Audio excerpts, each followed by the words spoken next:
saya selama menyampaikan tausiah, melihat orang berziarah ramai-ramai ini rasanya cuma di 3 tempat saja, di Ma'la, di Baki, sama di Langgam.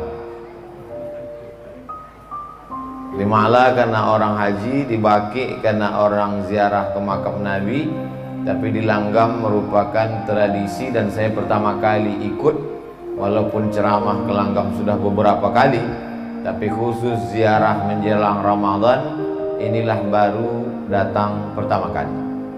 Pada kesempatan ini ada 10 poin yang ingin saya sampaikan supaya mudah kita dan anak cucu mengingatnya. Poin yang pertama, kuntu nahaitukum an ziyaratil kubur. Dulu aku melarang kamu ziarah kubur, kata Nabi. Dulu zaman awal-awal Islam dilarang berziarah kubur, karena waktu itu orang ziarah kubur hanya untuk sombong menyombong. Hai fulan bin fulan yang perang tak pernah luka, hai fulan bin fulan yang kaya raya, hai fulan yang fulan banyak harta banyak kuasa. Itulah yang disindir Allah dalam surat Alhaakumut Takatsur. Kamu sombong menyombong hatta zurtumul maqabir, sampai di kubur pun kamu tetap juga sombong menyombong. Tapi kemudian ketika ziarah kubur, turiqul qulub, melembutkan hati, tudmi'ul ain, kalau sudah hati lembut meneteskan air mata, tazkiratan lil maut, mengingatkan kepada mati, maka hadis yang melarang ziarah kubur itu hukumnya mansukh. Mansukh artinya terhapus. Maka kata Nabi, fazuruha, silahkanlah kamu berziarah kubur. Maka Nabi SAW menziarahi kubur ibunya Aminah, dan dia dibawa oleh Aminah menziarahi kuburnya ayahnya Abdullah. Dan Nabi beberapa hari menjelang sebelum meninggal dunia berziarah ke makam sahabat syuhada Uhud. Kalau kita ke Masjid Nabawi terus berjalan ke belakang sampailah di Uhud.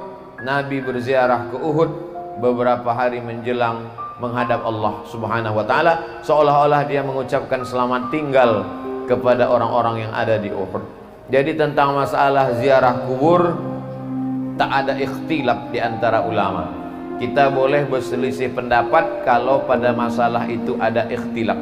Boleh kata Maliki, tak boleh kata Hambali. Boleh kata Syafi'i, tak boleh kata Hanafi. Adapun tentang ziarah kubur, maka hadis qauli, hadis fi'li. Hadis qauli, fazuruha, ziarah kuburlah kamu. Hadis fi'li, perbuatan Nabi Muhammad SAW. Maka tak ada yang bisa mengelak daripada berbuat perbuatan ziarah kubur, karena dua-dua dalil menunjukkan tentang disunnahkannya berziarah ke makam orang-orang beriman. Ini poin yang pertama. Poin yang kedua, Nabi SAW tidak menyebutkan waktu tertentu, tak menyebutkan batas tertentu. Maka ini pernah ditanyakan kepada ulama Al-Azhar namanya Syekh Atiyah Saqar. Beliau menjawabnya dalam kitab Fatawa Al-Azhar.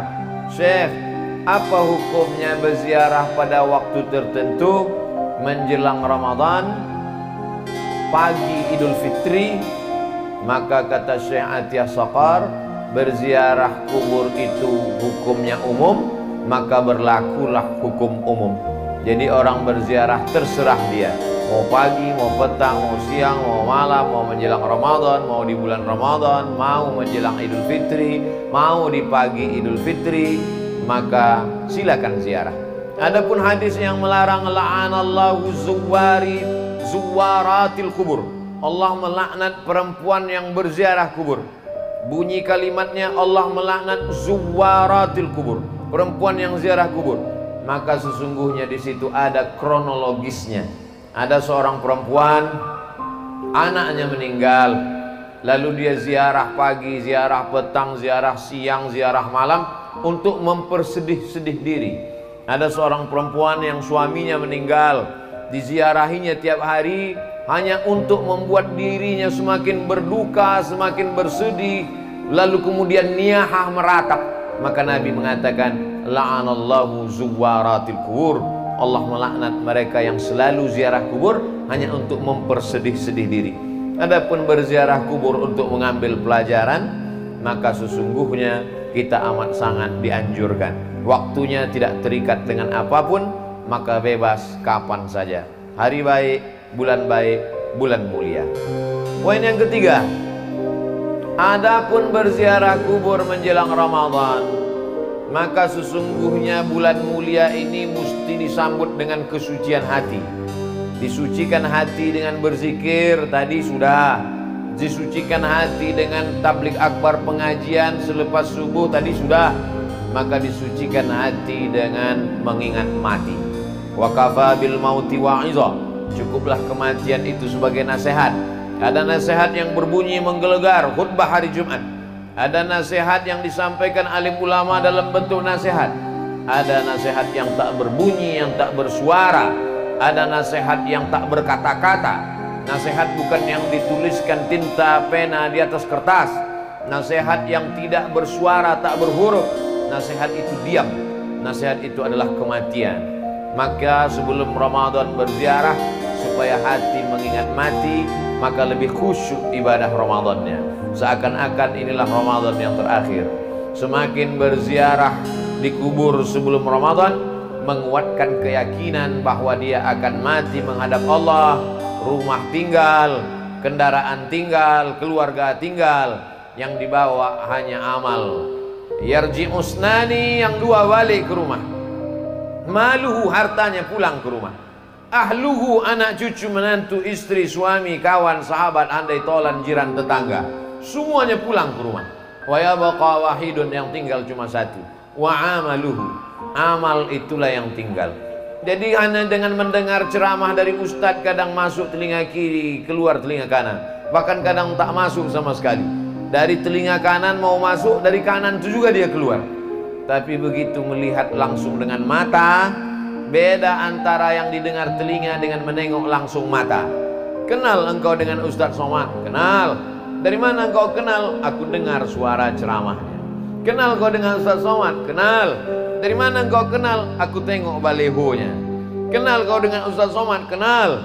Dari mana engkau kenal? Aku tonton TV YouTube-nya. Tapi begitu melihat langsung berbeda. Begitu juga dengan ziarah ini. Maka sesungguhnya dengan langsung datang ke kubur, duduk di samping kubur, berziarah di kubur, maka kita melihat langsung nyata bahwa orang-orang tua kita itu, maaf beribu maaf, mereka sudah pindah ke alam yang lain, tinggallah semuanya. Maka ini memberikan pelajaran yang lebih dalam daripada hanya sekedar mendengar cerita ceramah. Jadi apa yang kita lakukan menjelang Ramadan ini adalah melembutkan hati supaya Ramadan kita lebih khusyuk, Ramadan kita lebih hikmat, Ramadan kita lebih takut kepada Allah Subhanahu wa taala. Poin yang keempat, bahwa kita disuruh menyambung silaturahim. Silaturahim kadang tak sempat datang karena kesibukan. Tapi dengan ziarah kubur, mau tak mau, suka tak suka, orang langgam yang merantau ke Pekanbaru, keluar kota, hari ini kembali. Ada ikatan emosional, mengingat ayah, emak, datuk, nenek, mengenang saudara mara, mendengar sahabat kerabat, maka dia balik berjumpa. Mungkin anak cucu sudah tak berkenalan lagi, tapi begitu ziarah kubur, oh anak pakcik fulan, oh anak moman fulan, oh anak fulan, maka sesungguhnya ziarah kubur adalah momen untuk menyambung tali silaturahim. Man ahabba yubsatalahu fi rizqihi, siapa yang mau lapang rezekinya, wa yunsa'alahu fi atharihi, mau dipanjangkan umurnya, falyasil rahimahu, maka hendaklah dia selalu menyambung tali silaturahim. Menyambung tali silaturahim di masjid sudah, menyambung tali silaturahim di pengajian sudah. Hari ini menyambung tali silaturahim kepada anak cucu, sahabat, kerabat, kenalan, orang sekampung yang selama ini tak jumpa. Bertahun-tahun satu kota, sama-sama tinggal di Pekanbaru, bisa tak jumpa. Tapi hari ini di Langgam bisa berjumpa. Kenapa?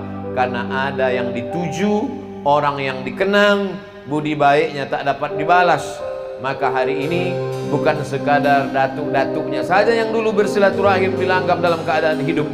sekarang anak cucu cicitnya pula datang menyambung silaturahim. Jadi pahamilah bahwa substansi makna dari ziarah kubur ini menyambung silaturahim, merekatkan yang retak, menyambung yang patah, menjauh yang selama ini jauh, mendekatkan kembali dalam momen besar bernama ziarah kubur. Poin yang kelima, tetap menjaga adab-adab ziarah kubur. Ketika sampai di kubur mengucapkan salam, assalamualaikum ya ahlad diyar minal mu'minin wa inna insyaallahu bikum lahiqun yarhamullahul mustaqdimina wal mustakhirin nas'alullah lana walakumul afiyah. Alangkah baiknya ditulis. Ini ada pamflet di depan rapat masyarakat Kecamatan Langgam, tempat pemakaman umum Kelurahan Langgam. Tulisan-tulisan lambang Kabupaten Pelalawan, cantik, indah. Cuma saya khawatir anak cucu kita tak tahu doa salam ke kubur. Cantik kalau kita tambah tulisan assalamualaikum ya ahlad diyar minal mu'minin wa inna insyaallahu bikum lahiqun yarhamullahul mustaqdimina wal mustakhirin nas'alullah lana walakumul afiyah. Rupanya tak ditulis karena orang Langgam sudah hafal semuanya. Ustaz Somad aja yang merasa tak hafal karena sesuatu yang dibuat anak cucu cicit melihat, mereka ambil gambar, mereka share ke kawan sahabat, menjadi amal jariah. Man sanna fil islami sunnatan hasanatan, siapa yang membuat tradisi yang baik, falahu ajruha, dia dapat pahalanya, wa ajru man amila biha, anak cucu cicit yang melakukannya mengalir pahalanya. Siapalah agaknya orang Langgam yang punya ide dulu di awal-awal, dimulai pagi mandi bersih-bersih belimau di tepi sungai, selepas itu mengajak sahabat, kerabat, tetangga berziarah, dilanjutkan anaknya, dilanjutkan cucunya, meninggal dia, mengalir pahalanya karena tradisi yang baik-baik. Siapa pula lah agaknya yang mengajarkan anak cucu tradisi tak baik?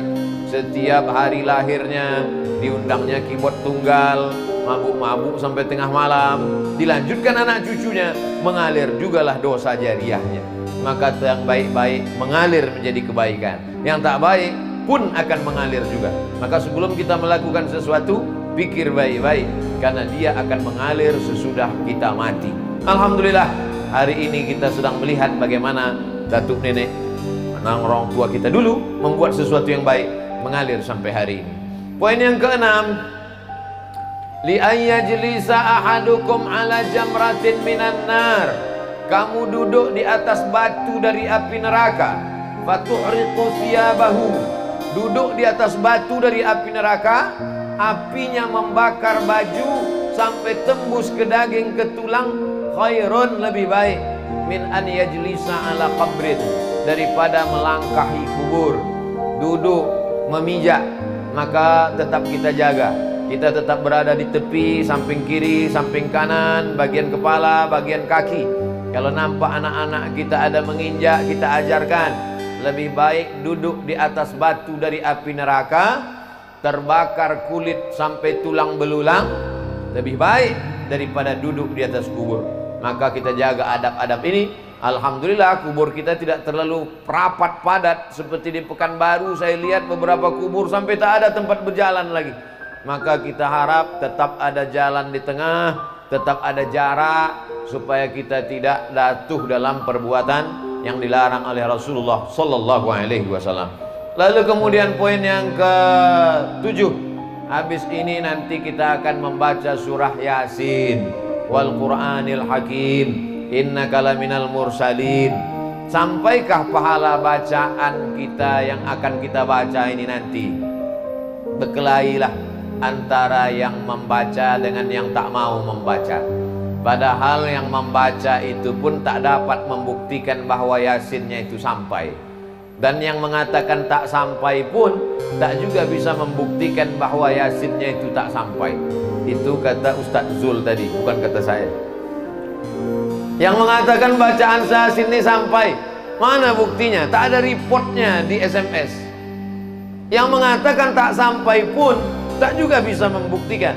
Lalu kita bertengkar masalah apa? Dalil. Apa dalil imam yang mengatakan sampai? Kata yang mengatakan sampai, Nabi ziarah kubur, diambilnya pelepah korma. ditusukkannya ke makam. Sahabat bertanya, kenapa kau tusukkan pelepah korma ini ya Rasulullah? Kata Nabi, la'allallah an yukhaffifa 'adzabahuma ma lam yaibasa. Selama pelepah korma ini basah, pelepah korma ini bertasbih, maka tasbihnya sampai kepada orang meninggal. Dari hadis ini kata Imam Nawawi, hadisnya ada dalam Sahih Muslim. Kalau kita baca Sahih Muslim, baca penjelasannya dalam Syarah Sahih Muslim. Namanya kitab Al-Minhaj, Syarah Sahih Muslim Ibnul Hajjaj. Kata Imam Nawawi, kalau tasbih pelepah korma sampai, maka bacaan Quran orang beriman lebih utama, lebih sampai. Karena orang beriman lebih mulia dari pokok kurma. Jadi kalau ada orang mengatakan bacaan Yasin tak sampai, berarti dia mengatakan Abdul Somad lebih buruk daripada pelepah kurma. Kalau tasbih saja sampai, apalagi baca Quran. Baca Quran lebih mulia dari tasbih. Kalau tasbih pelepah korma sampai, apalagi baca Quran Abdul Somad. Begitu kata Imam Nawawi dalam kitab Al-Minhaj, Syarah Sahih Muslim Ibnul Hajjaj. Jadi kita masalah dalil. Cara yang terbaik adalah menghormati pendapat orang. Ustadz yakin sampai, saya yakin sampai. Tiap malam Jumat saya bacakan Yasin untuk almarhumah, almarhum orang tua. Masalah bahwa ada berbeda pendapat, maka kita mengikut yang disampaikan oleh para ulama. Atiullah, taat kepada Allah, wa atiur Rasul, taat kepada Rasulullah SAW, wa ulil amri. Ulil amri di situ kata sebagian ulama adalah ulil amri, para ulama yang mengerti dengan dalil. Maka kata Imam Nawawi dalam kitab Al-Azkar, wa in khatimul Qur'ana, kalau dibacakannya sekhatam Quran, fahuwa hasanun, paling elok afdal sekhatam Quran 30 juz. Kalau tak sanggup 30 juz, maka hatinya Quran. Likulli syai'in qalbun, segala sesuatu punya hati. Wa qalbul Quran Yasin, hatinya Al-Quran adalah Yasin. Itulah maka dipilih nanti Ustadz Somad, tausiahnya hanya 30 menit saja. Habis itu nanti kita akan baca Yasin wal Quranil Hakim. Tak sanggup juga baca Yasin, bagi yang hari ini datang terlambat, mau cepat balik ke Pekanbaru, bacakan Ummul Quran Al-Fatihah. Paling afdal sekhatam Quran. Nanti bulan Ramadan tiap malam 1 juz, 1 hari 1 juz. Habis sholat zuhur 2 lembar, habis asar 2 lembar, habis maghrib 2 lembar, habis isya 2 lembar, habis tahajud 2 lembar. 10 lembar 1 malam, 1 juz, 1 bulan khatam. Sesudah itu hadiahkan pahalanya. Allahumma awsil thawaba ma qara'tuhu. Tak bisa pakai bahasa Arab, bahasa Indonesia. Sampaikanlah pahala bacaan Quranku sekhatam. Tak sanggup sekhatam, baca hatinya Quran Yasin. Tak sanggup juga Yasin, paling pendek Al-Fatihah. Fatihah pun tak sanggup juga, hati-hati. Apa yang kita lakukan pada orang tua kita, itu yang akan dilakukan anak kita untuk kita. Apa yang kita lakukan hari ini, dilanjutkan oleh anak cucu kita. Orang yang tak mau mengirim, dikhawatirkan nanti setelah dia mati, anak cucunya pun tak juga akan mengenang dia sebagai balasan. Na'udzubillah. Poin yang ke-9, bahwa orang tua yang sudah meninggal itu macam orang hanyut di sungai. Orang yang hanyut itu semua dia pegang. Rumput yang lapuk pun ditarik. Orang yang hanyut itu semua dia tarik. Galah yang patah pun dia tarik. Begitulah mereka menunggu doa-doa dari anak-anak cucu mereka. Ustadz Abdul Somad kemari kan tak ada keluarga yang punya hubungan nasab di Langgam. Apa sampai doa Ustadz Somad nanti ketika mendoakan datuk nenek keluarga kami yang ada di Langgam? Sampai. Mana dalilnya? Aisyah ketika ziarah ke makam Baqi di Madinah, kata Nabi, doakan mereka Aisyah, assalamualaikum ya ahlad diyar, keselamatan untuk kalian wahai penghuni kubur. Padahal Aisyah tak punya hubungan dengan mereka yang ada di Madinah. Itulah dalil menunjukkan bahwa doa sesama orang beriman sampai. Adapun orang mengatakan yang sampai hanya 3 saja. Shadaqatun jariyah, sedekah jariyah. Wa ilmun yuntafa'u bi, ilmu yang bermanfaat. Waladun solihun, anak yang soleh. maka sesungguhnya hadis itu bercerita bukan membatasi amal. Hadis itu cerita tentang amal kita yang hidup sesudah kita meninggal putus. Abdul Somad hidup, amalnya berjalan. Abdul Somad nanti bisa sholat, Abdul Somad nanti bisa puasa, Abdul Somad nanti bisa baca Quran. Tapi setelah meninggal dunia tidak lagi wajib, putus. Tapi ada amal yang tetap mengalir.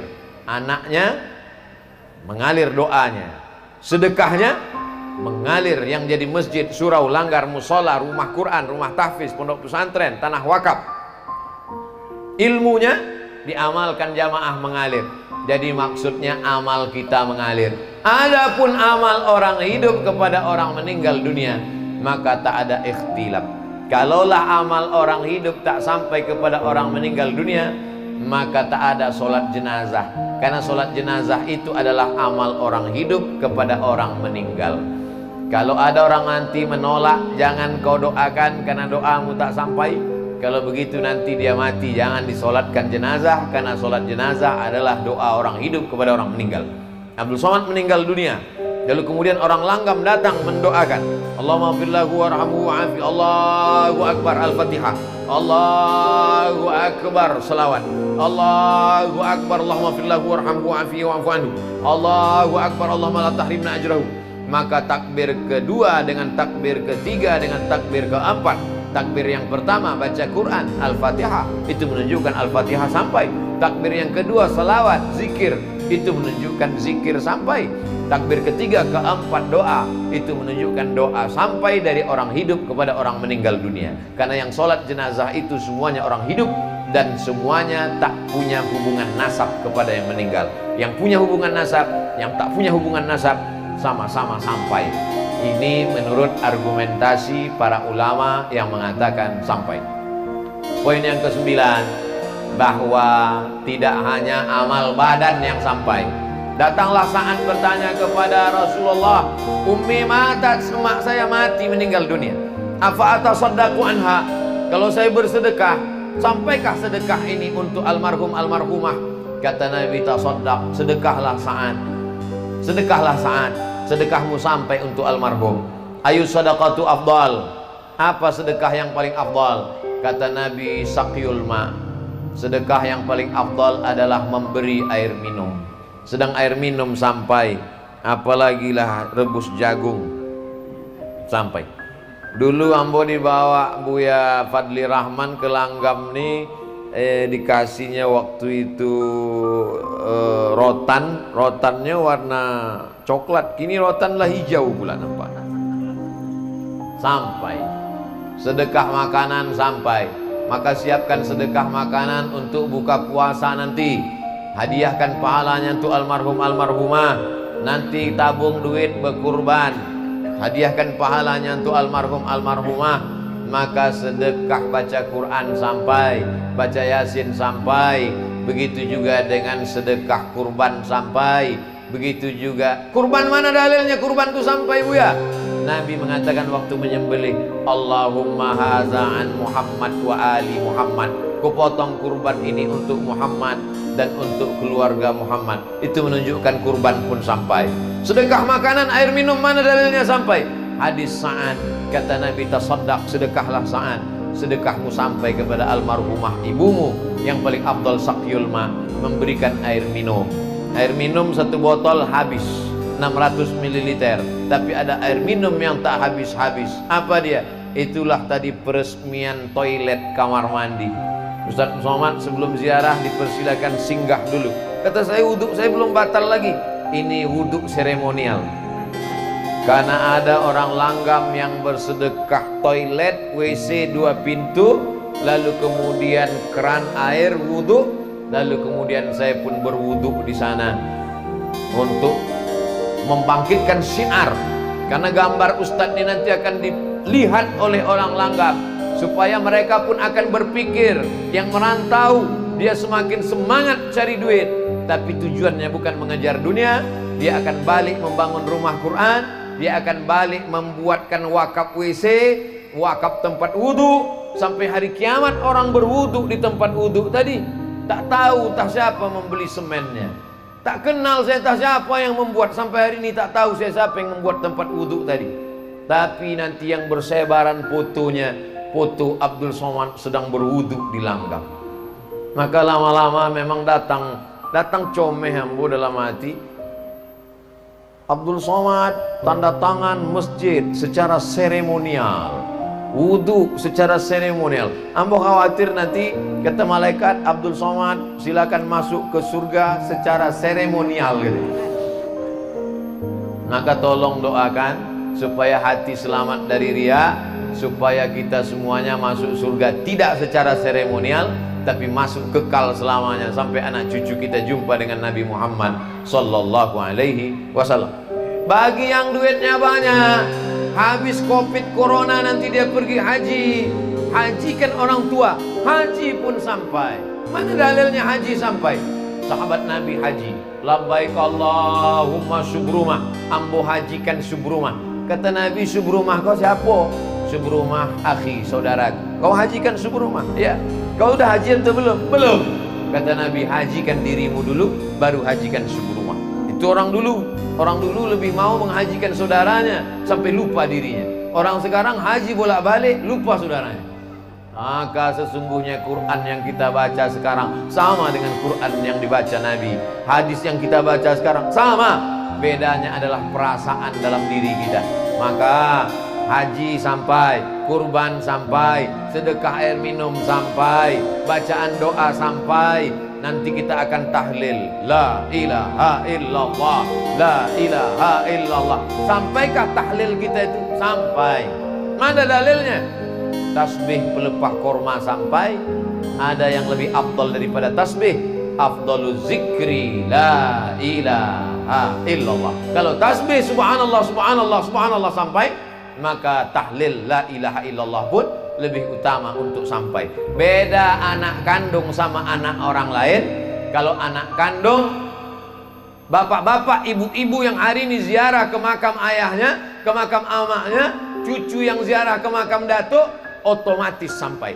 Tapi saya yang bukan anak kandung, yang hari ini ziarah hanya saudara seiman, mesti disebutkan Allahumma ausil thawaba ma qara'nahu. Sampaikanlah pahala bacaan Yasin kami, Fatihah kami, Al-Ikhlas kami, Al-Falaq kami, An-Nas kami, Yasin kami, La ilaha illallah kami kepada jami'il muslimin muslimat mu'minin mu'minat. Itu beda anak kandung dengan orang lain. Jadi kalau ada anak kandung menyebut sampaikanlah pahala kepada almarhum ayah ambo, amak ambo, maka ucapan itu sebagai tambahan baik. Andai tak dia ucapkan, maka tetap sampai. Yang terakhir, mari kita jaga tradisi yang baik ini dengan cara menyampaikannya ke sahabat, ke kerabat, ke tetangga, menyampaikan melalui WhatsApp, menyampaikan melalui Instagram, menyampaikan melalui Facebook.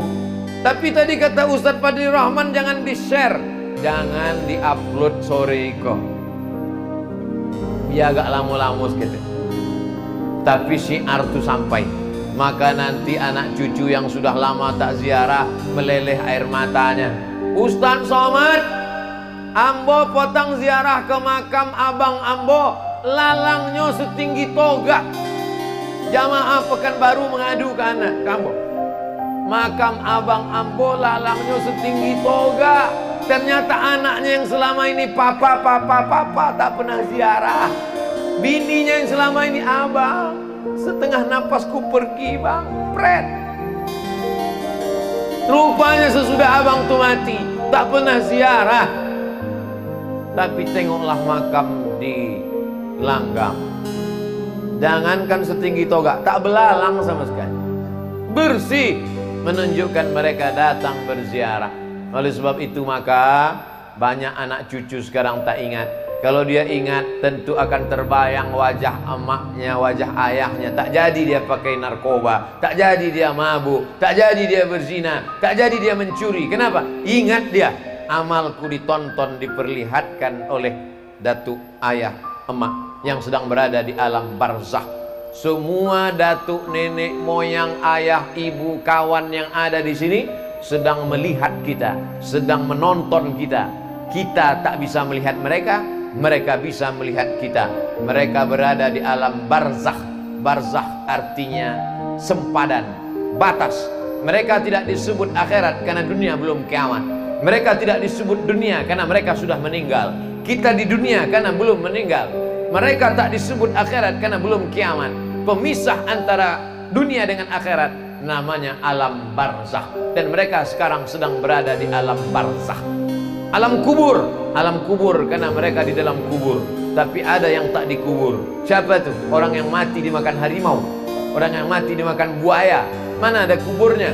Maka mereka berada di alam barzakh sampai masanya nanti mereka akan dihidupkan lagi. Itulah maka dibaca surat Yasin, karena dalam Yasin itulah diceritakan bahwa yang mati akan hidup lagi. Cukup dengan satu perintah, innama amruhu iza arada syai'an ayakula lahu kun fayakun. Kita akan bangkit nanti menghadap Allah Subhanahu wa taala. Silakan mabuk, silakan mencuri, silakan makan haram, silakan hidup macam menjadi Fir'aun, silakan menjadi orang yang angkuh dan sombong, tapi ingat, kau akan mati dimakan cacing tanah. Yang kekal abadi hanya amal soleh. Tanah yang kau wakafkan, masjid yang kau bangun, rumah Quran yang kau buat, anak yatim yang kau sekolahkan, anak cucu yang dimasukkan ke pesantren, program agama yang dikembangkan, itu sajalah yang mengalir sesudah kematian. Itulah 10 poin, mudah-mudahan bermanfaat. Sesuai dengan janji 30 menit. Mari kita khusyuk, dibimbing oleh Tuan Imam, tahtim, tahlil, zikir dan yasin. Terima kasih, mohon maaf. Wassalamualaikum warahmatullahi wabarakatuh.